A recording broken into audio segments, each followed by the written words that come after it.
Le parc naturel régional de la Sainte-Baume s'étend sur plus de 84 000 hectares, dont 70% sont constitués de forêts. Chênes, pins, érables, tilleuls et bien d'autres essences offrent un habitat privilégié pour la faune et la flore.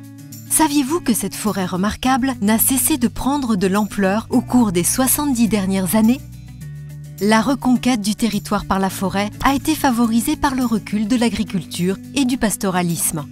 Les paysages d'antan, plus ouverts, ont aujourd'hui laissé place à des paysages dominés par la forêt. La gestion de ces espaces forestiers est un enjeu important. Elle doit respecter les paysages et la biodiversité, mais aussi tenir compte des effets du changement climatique. Afin d'aider les acteurs de la filière forêt-bois à mieux prendre en compte ces aspects, le Parc naturel régional de la Sainte-Baume, en partenariat avec l'Office national des forêts et le Centre national de la propriété forestière, a réalisé un manuel paysager et environnemental de la gestion forestière. Que contient cet outil? Tous les éléments clés nécessaires aux forestiers pour comprendre les dynamiques à l'œuvre dans leur forêt et adopter les pratiques de gestion adaptées à la situation géographique de leur parcelle.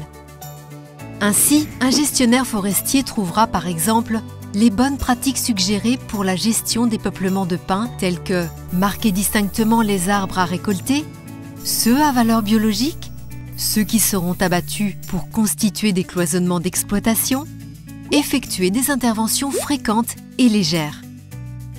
Un exploitant pourra voir quelles techniques précises de coupe de taillis garantissent un sol et un milieu fertile. Limiter les surfaces exploitées et conserver quelques bouquets d'arbres sur les parcelles travaillées permettront à la biodiversité d'être toujours présente et au paysage d'être moins brusquement modifié.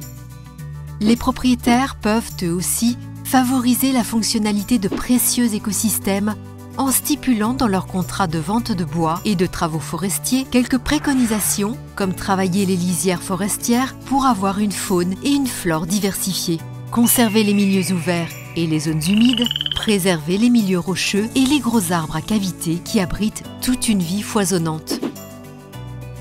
Ce patrimoine naturel exceptionnel mérite qu'on en prenne soin. À votre échelle, vous pouvez agir.